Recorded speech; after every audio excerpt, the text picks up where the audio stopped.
So in regards to because everything, you merge everything into one bank account, and how do you figure it out when it comes to like buying presents and whatnot? How does that work? Because like you'll go over, she'll go over bank statements one day and be like, oh, why is there like $350 to like Kendra Scott and Ulta? I was like, oh, I don't know. How do you do that? We have it's a good question that comes up often. We set aside a small amount that is just Christy or just Wes. That isn't just for gifts.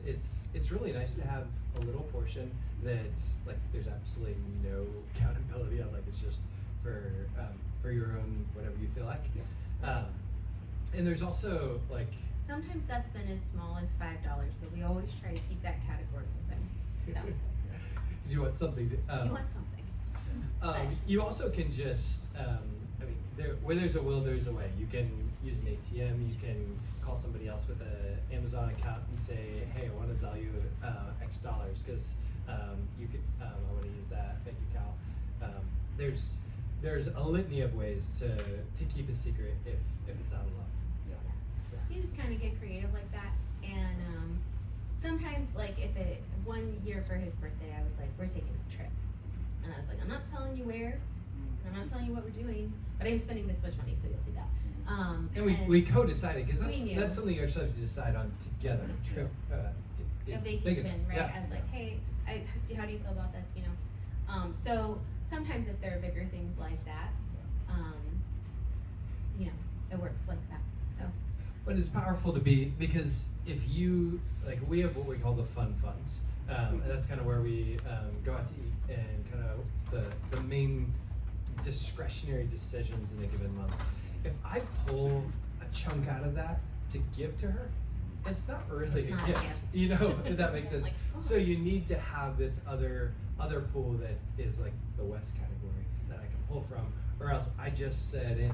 Basically, you don't get to do a bunch of other things so that you can do this, and it doesn't feel like a gift. Again, these are your categories though. So if gifting, we do have a separate category that is to be used for gifting for other people, right?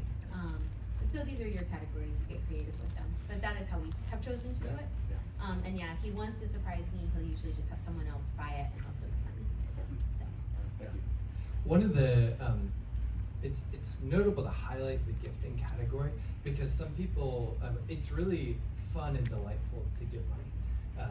But if you come home and your spouse says, hey, I gave X number of dollars to this thing, and there's a sense of like, wow, you did not participate in that decision if it wasn't pre-decided that this was a pool that you were going to give away, if that makes sense. So you can imagine the other person coming in a fairly large amount, and you're like, oh wow, you just gave that money away and we didn't talk about it together. That really needs to be something you can imagine how it would feel to be on the wrong side of that. So we've created a small giving category where somebody for spontaneous giving. Yeah. So we actually have a category for gifts and we have a category for spontaneous giving. Yeah. Which means that he actually gets to enter into the pleasure of giving money without it, messing up the rest of our monthly budget. So we do find that honors the other person's ability to be a cheerful giver, especially if one person tends to give more spontaneously. So. Yeah. Would y'all talk about, and we do this a lot in the groups, if you have a limit, like especially when you first get married, that we're not going to spend over this amount of money without talking. Even if it's in the budget, it's like it's over so much money, we're going to talk about it beforehand. You know what I'm talking about? Yeah, we never had a dollar limit, but again, good marriages. A feeling limit. It probably had a dollar associated with it. That I'm sure did actually have a dollar sign associated with it. But again, if you're talking, if that is a thing where you're like, hey, you spend more than $100 on whatever. Like, I would like to talk about that beforehand because maybe we don't need another kitchen appliance or whatever it is that the other person decided that they wanted to buy, even if the money was in the budget. I think that can be really helpful as a tool for pushing conversations about money, which is the thing that we're just saying do. So that, I think, for that first year especially, saying like, hey, let's not spend more than $100 without talking, or, you know, something that makes sense in your budget, discretionary spending, without talking to the other person first, because that will kind of push you into conversations about money. Yeah. And you'll need more of those at first. And at its core, you can kind of ask yourself the question, if you're like, oh, if I am gonna ask this question, you're like, I know their answer, and they're gonna look at me like, why are you asking this? You probably don't need to ask it. But then conversely, if you're like, ooh, I hope that she doesn't find out about, or like, I would feel awkward about this, or you don't want to ask her about it, you do need to talk about it, if that makes sense. I So would picture say that conversation. The other thing is, everybody's gonna have kind of a different ability to budget in terms of how much they want to do it. So one of the things that we do is we actually have a weekly meeting where we go over our schedules for the week, which is huge for us, but kind of being able to wrap It's a budgeting regular, time.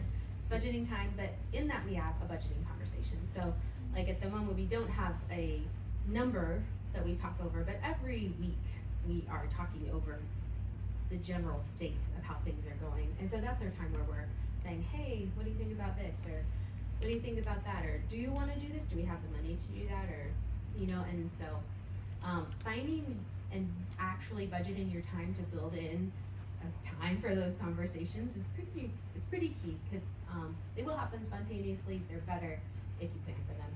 Yeah. Yes. A good way to approach that particular topic may be not to decide, say, hey, let's not spend any money unless if it's over this amount. Maybe it's like, what amount of money would I spend if I spent and you didn't know about it? Would it surprise you or shock you or scare you? That's a great way to say it. Yeah. You know, it's like, if I spend over this much, I mean, how much money is your comfort, is the end of your comfort zone? Without, you know, about, because again, this is, money is your life. It is literally the physical manifestation of the time that you spend and what you get in exchange for your time. Okay? That's why it's so important to talk about this, is because this is how you spend your money is how you spending your life. And if you have secret, if you're withholding it from each other, it's a definition of disconnection. The first thing is I'd like to know about that season of acclimating to the new way of working in your budgets and kind of what you implemented in that time and even some things you walk through a little bit more. And the second thing is outside of a weekly habit, what are other habits that you have in your schedule, like quarterly, yearly, monthly, that kind of thing? I'll answer your second one first. Could you So, repeat the question so we can hear? So her question was, the second question that she asked was what habits we have for routinely kind of going over our finances. So we actually have several. So we do have a weekly meeting that we do where we will talk about kind of our day-to-day budget, and in that sometimes we'll kind of go a little bit more long range, like I just asked Wes about next summer last Sunday. So next summer.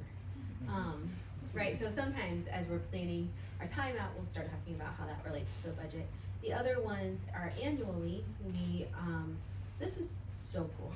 So annually, we will kind of go over the budget again and make sure that it's working, and that we're generally happy with where it is. And then usually we try to, it's hard with kids, but we try to each have a day of prayer at some point within that first week of the new year, and each of us will spend time individually just kind of praying through our budget with the Lord, and just asking him how he feels about it. And then we also, while we're doing that time of annual prayer, I will say, God, these are the things I want to do this year.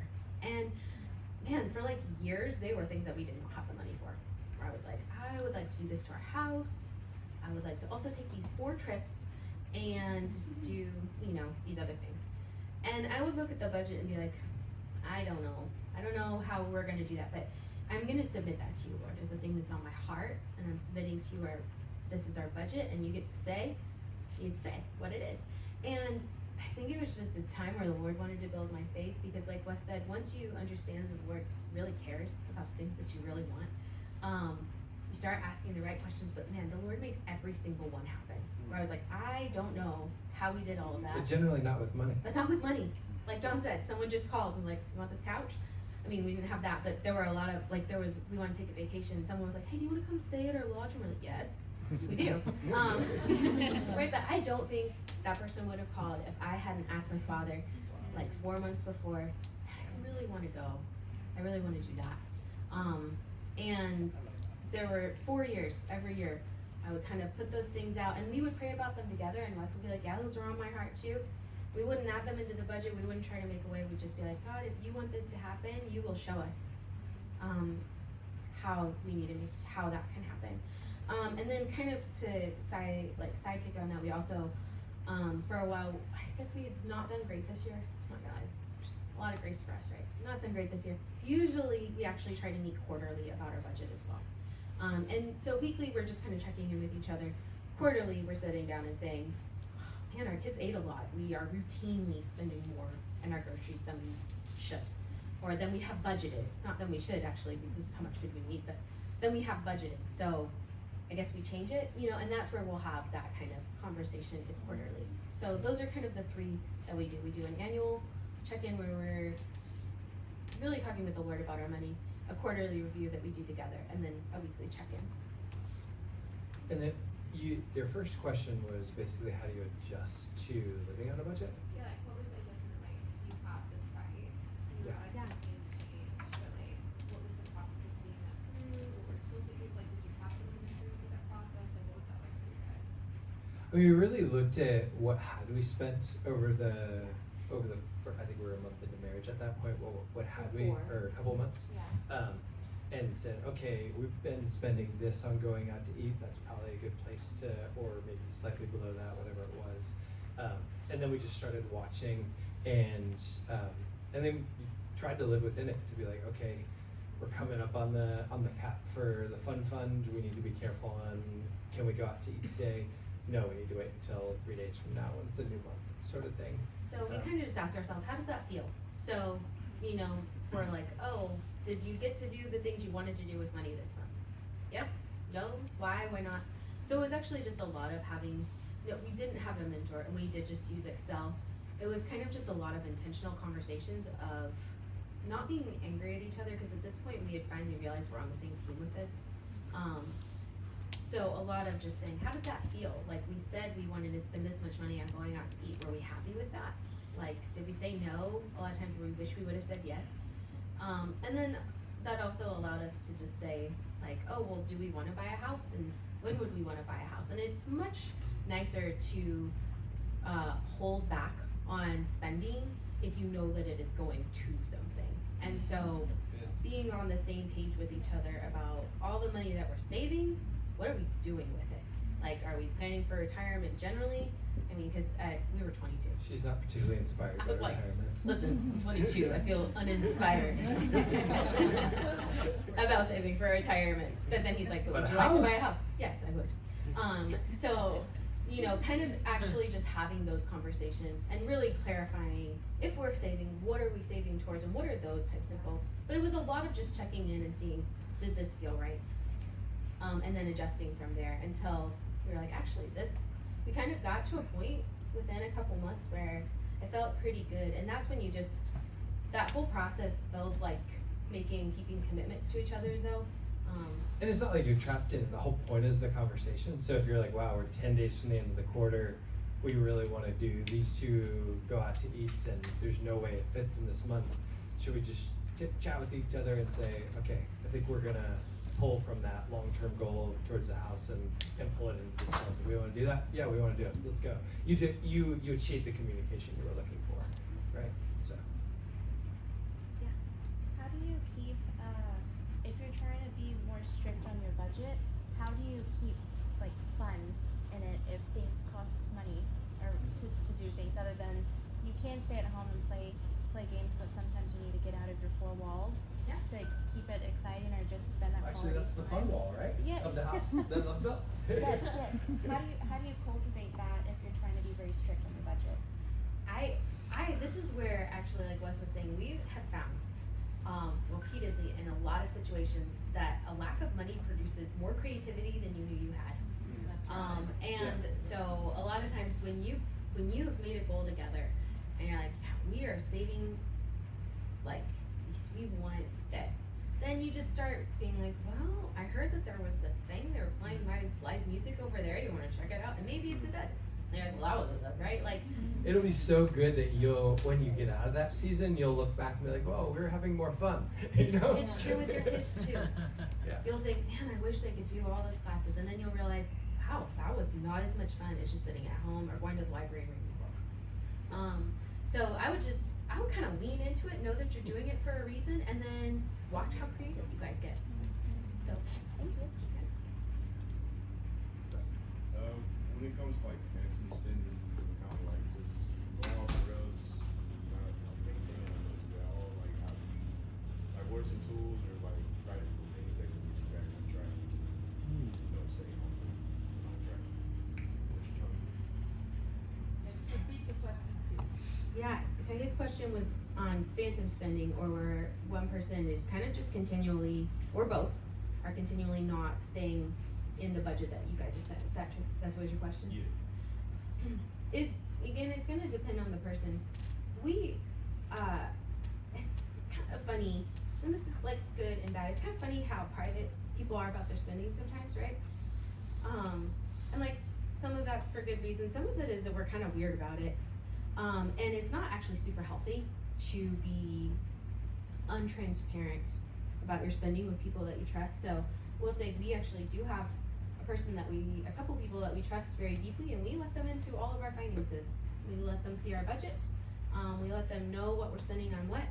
Again, these are people that we really do trust and that love us, and they won't judge us. But because we are there's things that you get concerned about, whether like lifestyle creep is a thing, right? You get used to a thing and then you think, oh, I should have more. So we actually do have some transparency with a select group of people. I think For the our budget, phantom, but if I'm understanding the question, primarily it's about building trust, if that makes sense. So if we make a mistake in this month, we're like, okay, I blew it. You can regain trust by just being like, wow, that was a mistake. And it's not about perfection, it's about the relationship of like, you just regain the trust. And then you have to look at, well, why did we break it? If that makes sense. If you consistently feel like you can't stay within it, you're like, well, it's probably not the right budget. If that makes sense. Or if I'm asking Christy at 22 and everything is about a goal that she has no passion for, then you might sit down and be like, hey, this is not working because I don't care that much about saving. If that makes sense. Maybe we need to pick something that you have enough fire in your belly to be like, no, I want that goal. If that makes sense. That you're willing, because you end up having to sacrifice for it. So I would kind of dig down if it's not working to ask why it's not working. From a couple that could look relationally like with healing you, too. yeah, relationally with the Sometimes. father, because Yeah. it might be sometimes you're spending to get a dopamine hit, and that dopamine hit has to do with the healing. That might be why you're. Yeah, that's what I was gonna bring up, because a lot of times, we spend as a coping mechanism. It's the same thing with porn, Instagram, those, Facebook, those dopamine hits. And it may be that, there's a lot of fear, there's some stress going on in your life, and that's how you're coping. And to ask the questions, be inquisitive, and maybe go get a freedom session. I mean, we've been telling you guys, do inner healing, but do it not just once, do it as a lifestyle. I mean, for a long time, I went every year, sometimes twice a year. When something like that would come up, I would have a need to hide something or to break something that we've committed to, that I'm powerful, and it's my job to figure out why I'm not fully showing up. And I'm breaking the commitment, because when I break the commitment to him, I'm making him not feel safe. And when you create a budget and you're saying this is a commitment, it's part of your commitment wall, what you're doing is you're opening a door for the spirit of fear to come into your, because they're not feeling safe. Commitment makes us feel safe, right? So being aware that you're opening a door, that you may be opening a door, and being aware why you're doing that. And so and being powerful.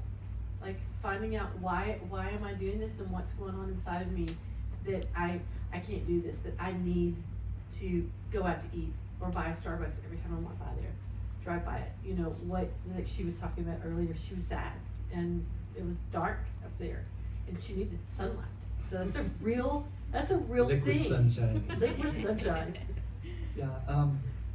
Also, sometimes the way you're raised can kind of affect Absolutely. your attitudes about your money, and if you're aware of it, it's like one of the things that used to bug me the most is whenever she would say, "We can't afford it." Okay, because to me it felt, Tim, you're not earning enough. And so I would buck up against it. It's like, yes, we can. And then we'd have this fight about money that was all about me interpreting a judgment that she was saying because of our financial situation. She was making an objective statement about our budget. where we were in our money situation. And at the time we didn't have I don't think we really even had a budget. Yeah, we did. But It was on Excel. well, not on Oh. every time. Because earlier on, it would be like, just kind of, her internal budget was different than my internal budget. And the point is like, it's one thing to say we can't afford it, it's another thing to say it's not in the budget. To say it's not in the budget is a very powerful statement, because that means you've intentionally set aside, you've thought about it in advance, okay, here's the plan, okay? If it's not in the plan, it's not in the plan. The budget becomes the bad guy, and not the other person. Because That's a big statement. if she is saying we can't afford it, she's the bad guy. Because she's restraining me from what I want to do.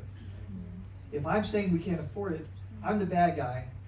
If we both build a budget together and we want to do something and it's not in the budget's the bad guy.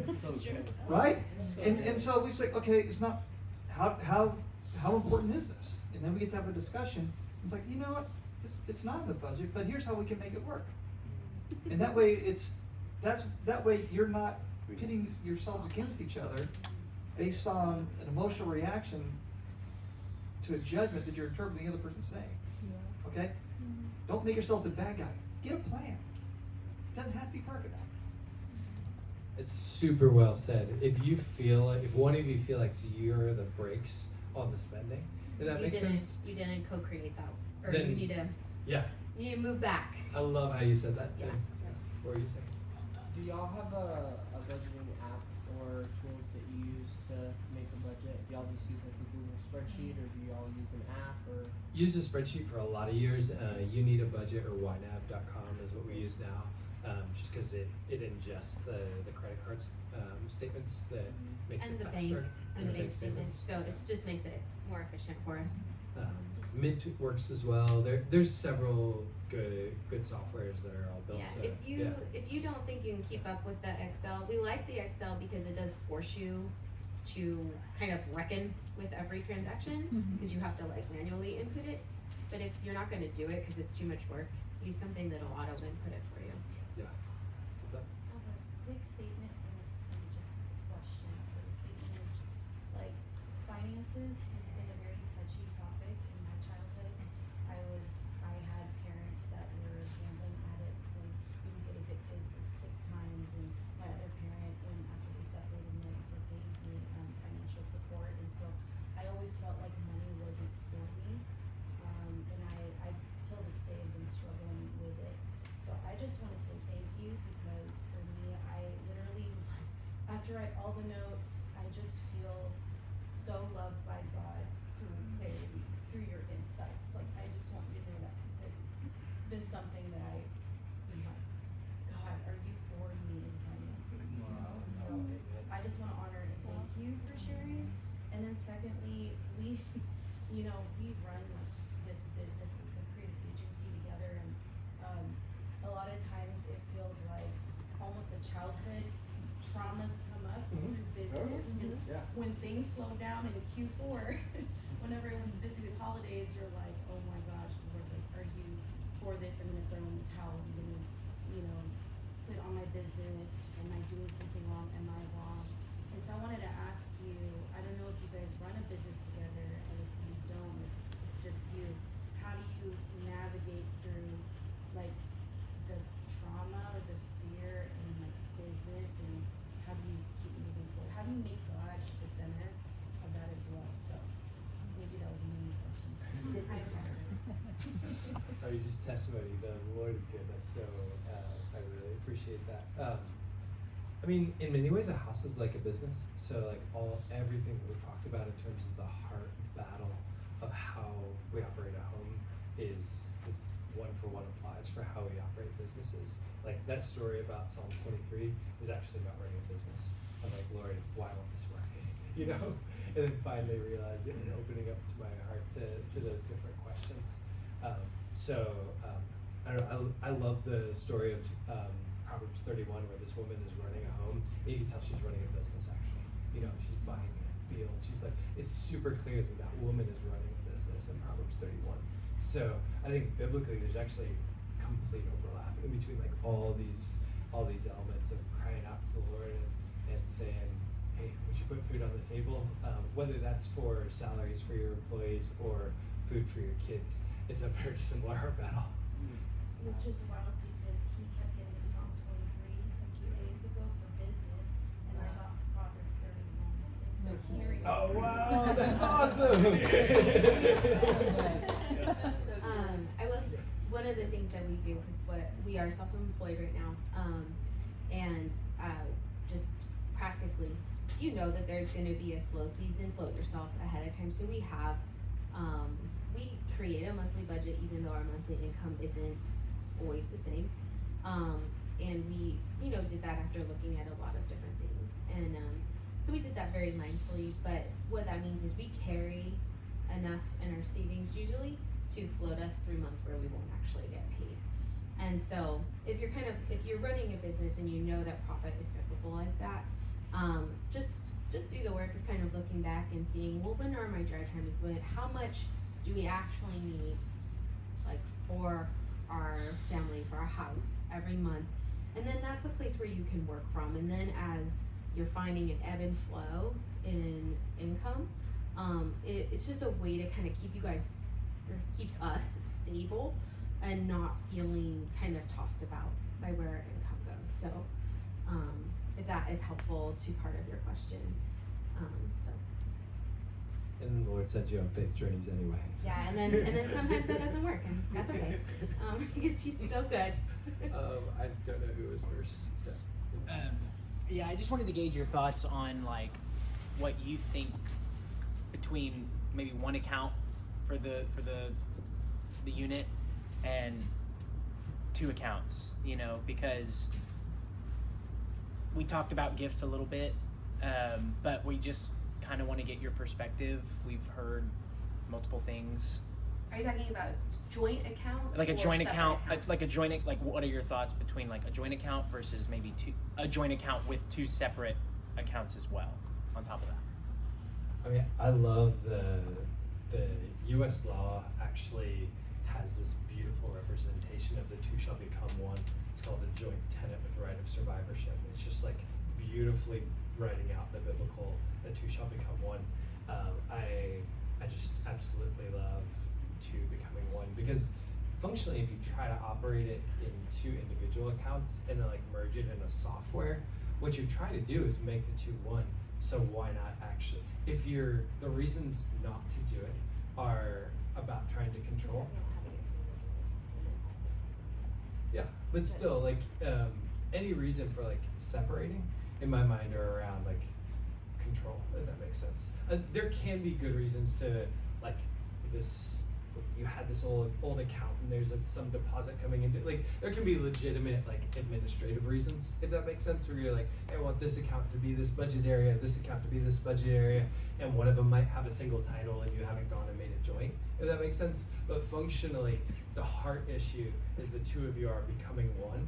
And if the reservation is, oh, I want to control this, or I want to have, then I would say that doesn't seem like what we're pursuing. This whole course is about unity, right?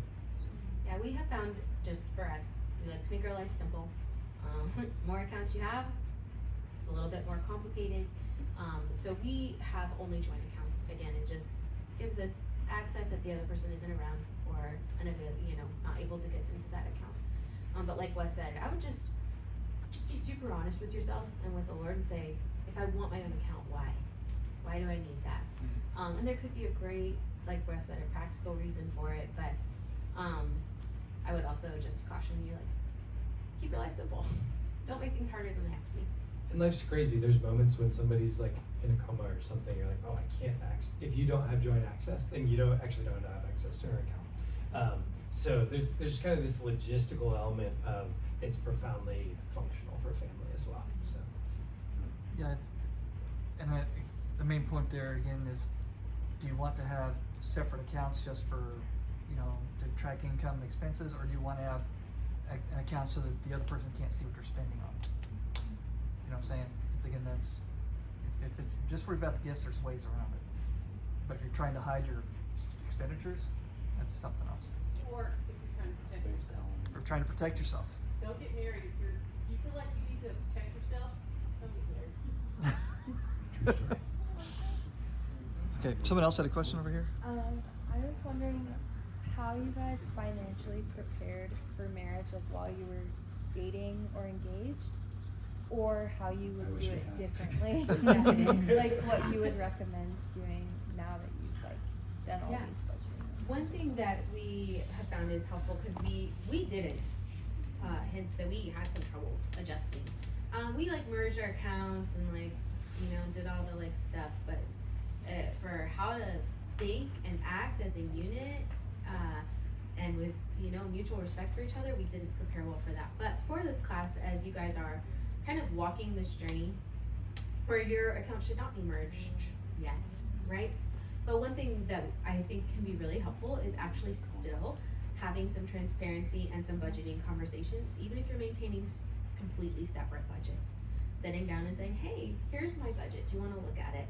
Super vulnerable, right? Because now the other person gets to see, wow, no idea one person can spend so much on their hair, right? It's a vulnerable feeling, but those are the types of things that, you and each get in the habit of keeping a budget, like get in the habit of writing things down so that you can share them. And then, talk about, oh, well, if we were to get married, here's my categories, what are yours?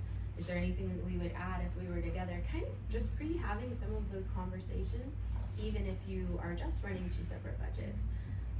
And that'll kind of get you started in the right direction for opening up the right kinds of conversations that you want to have around money, which is a lot easier, and Wes is shocked about how much I spend on my hair. It's a lot easier when it's my money, right? To start having that conversation, so. and then there's going to be this one moment when you look at the spending where you realize that the other person has spent something, and you realize that because you're getting closer to marriage, that spending that they just made felt like they had spent your money, because you know that it's and you're gonna have that feeling of, oh my goodness, they're about to affect me in big ways. Would that make sense? They spent how much on ammunition? So these are right? This is where if you can't be vulnerable about the budget, start asking yourself some questions, and it is gonna feel vulnerable to then show someone else how much you're spending on things, but it's a great tool to start having good conversations to kind of move you on that pathway of setting up a really positive interactions around money. We're out of time. We have 5 minutes. 5 minutes. Okay. I have a question about debt.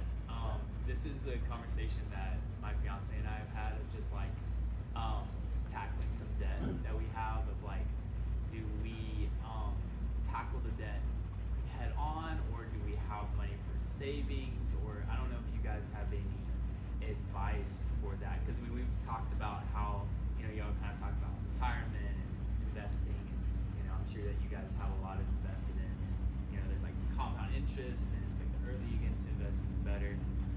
So my question is like, should you like start with kind of doing both, like paying off the debt and doing investing? Should you kind of focus on one, or I don't know if you have any advice on that? There's a couple categories. One would be an emergency fund is really powerful for you as a couple to be in like just a minimum of like 1 month's worth of expenses, because you don't know when you're gonna lose your job or just go to the hospital or something like that. That can protect you from getting into much worse financial trouble. And then it's helpful to think about the debt as an after-tax guaranteed investment, if that makes sense. So whenever you're paying an interest, you're literally, it is impossible to not get that return, if that makes sense. So if you're paying 7% interest, you can literally, you're not allowed to make guarantees on Wall Street. I guarantee if you pay down the debt, you're going to effectively feel 7% after-tax rate of return, because nobody can ever take that away from you, if that makes sense. So think about it like the perfect investment, if that makes sense. And what you're doing is you're buying freedom, if that makes sense. You're enslaved to make that payment until it's done. So you're basically kind of mortgaging the future, if that makes sense. So I love the snowball idea, if you've heard like that Dave Ramsey uses, because this is so much of an emotional journey of paying down the smallest one first, because there is a very real kind of sense of momentum of like, oh, that payment is gone. If that makes sense. So I like to pay the smallest one down first, because you just get this like, wow, we could do this. That payment is now rolled into that, and we're making more progress and just knocking things out. So I would generally prioritize it, and I think it's an amazing investment to pay down debt. You're right. How to deal with the feeling that like, oh my God, they're spending my money on equipment for the car. Like, no, this is my money. I don't want it to be spent on that. How do you like fluctuate that feeling? That's why we have the whole discussion about budget, because there's probably I almost guarantee there's going to be things that he wants to spend money on that you're going to feel like you wouldn't spend money on. Like you are not him. It's beautiful, you know. That's why it's so powerful in a moment that you feel like you love one another, to sit down and be like, what do you value? Why do you want to spend money on that? And you might see something beautiful where you're like, wow, or you're just like, hey, I love you, and I want some of your dreams to come true. But it allows you in the context to be like, let's weigh it against these other things. For us early in marriage, it was the pillows. I just didn't have vision for how valuable pillows were. And pillows, also furniture. Like yes. The general Decor. house things. I don't spend that much on pillows. She's like, but that's what you need to talk about, is otherwise you're just gonna be like, I don't value that, and you're gonna feel like your money is going to something you don't care about. You're gonna feel trapped. That's why you want to have those conversations. I will say there is a really beautiful thing that's gonna happen, and that the longer you're married, and it's gonna be reflected in your finances. The other person who's next to you, they're gonna change you, and they're gonna make you a different person. And a lot of that looks like submitting to things that you don't love, right? Or choosing to honor the person even though they make choices that you're like, oh man, I wish that you wouldn't do that. But when we have the Holy Spirit, and we get to have the Holy Spirit forgive us and love us when we make choices that aren't great either, and when you ask Him to really put you together, you get to be changed. And we are laughing because early in our marriage, I had zero desire and grid for retirement savings. And it's not that I'm such a, it's not that I'm so much older now. It's that who Wes is has changed me. And similarly, he's a different person because we talked about these things, and because we allowed the other person's desires and their goals to start to become part of who we are and change us. So it really is about thinking of it less of, oh, that was my money versus that was your money, and more of, this is our money and who are we becoming, which is part of why this course is like better than anything I've seen, because at the outset it's talking to you guys about legacy. Who do you want to be? Mm-hmm. And when you know who the Lord has made you to be and where you're going and who you want to be, you get to have fun, good conversations that change you instead of feeling like they take something from you, because you're looking at it with just who you are as an individual. And it starts with just kind of like, okay, I'm willing to go with this because you value it. But I have been changed over 17 years. I now actually deeply value a beautiful place and how it can actually set a tone. Like, there's so much about this room that helps set what this evening felt like for us. I had no grid for that at 22. I just thought it was kind of frivolous. I didn't feel like a great use of money. Today, I have a much deeper sense that some of the moments that we experience each other, when we experience God, are partially set by that design. I've been changed by Christy, but it started with, I see you, I love you, and I'm willing to go. If that makes sense, you know. But we do get changed. It's really cool as you get closer to each other over time. I want to share one last thing before we're done, because we're on everybody's time. We talk about legacy all the way through this class, and what they've been intentional with, now they're reaping it in legacy. So just tell them about what happens with you and your boys, and you bring your boys into your finances now. Yes. Yes. I will, and this is a hard question to answer, and I don't want to be super long-winded, but I actually can't. There are literally hundreds of stories about this idea of, like, what Don's talking about is this idea of sowing and reaping, and the Lord keeps bringing me back there.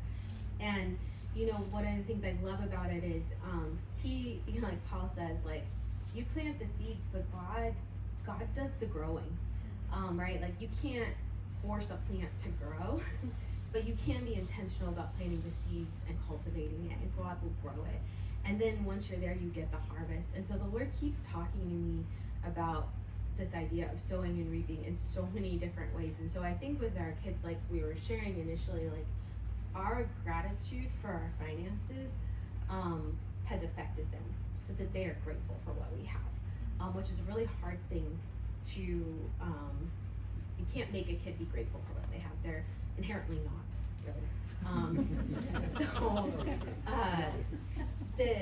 Our gratitude, our intentional sowing in of, God, we're thankful because you gave this to us. Part of the harvest, there's lots of things that we harvest from that. Part of it is we get to watch our kids be like, I'm thankful for our food. I'm like, yeah, you are. Food's expensive. But it's also then getting to watch our kids just start to ask good questions around money. And you know, we actually have just been through, we're in a challenging season, but it's good to watch us feel unsure, because life is unsure, and to say, like, we're not afraid. God will always provide for us. Like, we're gonna be okay. And like, cause they know, you know, like, they get a sense of what things happen, but I know that all of our kids have this deep understanding that, like, we're gonna be okay. God's so good to us. So I do think as you're looking at legacy, though, it is that idea of sowing and reaping. You get to plant what you want to harvest. So if you want to harvest joy and thankfulness and abundance, then start planting that. And you can't make it grow, but God can. So I think we're also realizing I love that Tim and Don are cultivating for you all to write down the mission statement for your marriage. I wish that we had started that earlier. It sounds corny, but try to go with me. You're actually much more unique and much more special than you realize. Like, your marriage, like that story that she opens the whole course with the two very different people coming together and starting to write their own legacy. If you start watching over the early years of your marriage, I think if we had watched over the early years of our marriage and had some grid that there was something unique about our marriage, I was just assuming the things that we were doing that were in front of us were just like normal. We actually had a series of unique experiences, and you will too. I had no grid that there was something special happening in our marriage and that there would be a unique calling in our lives. That sounds... Or calling on our family, because what I want to just highlight in this idea of legacy is you'll become a new family. You'll start something new, and that family will be part of other families, and you'll have inheritances that you've received from that, both in the spirit and in the natural, and you'll have burdens that you get to drop if you need to, but you're something new. And so I think this idea of legacy is big. It's huge, and you're gonna start noticing it once you write it down, and once you look for it, then you'll see it. You'll see all the way, like Wes said, we're 17 years in, guys, and nobody talked to us about legacy, but we would have seen it, and how much more joy would we have gotten out of what the Lord was going to do and has done if we had known that that was part of our calling for our family. So I love so deeply that John puts that in here for you guys, because you're just gonna get so much joy. And Tim Hill too. And Tim, yeah. I know, Tim created the legacy with Don, they're together. That's right. So, sorry, we do wanna finish so that y'all can go. Thank you all for sharing. Thank you.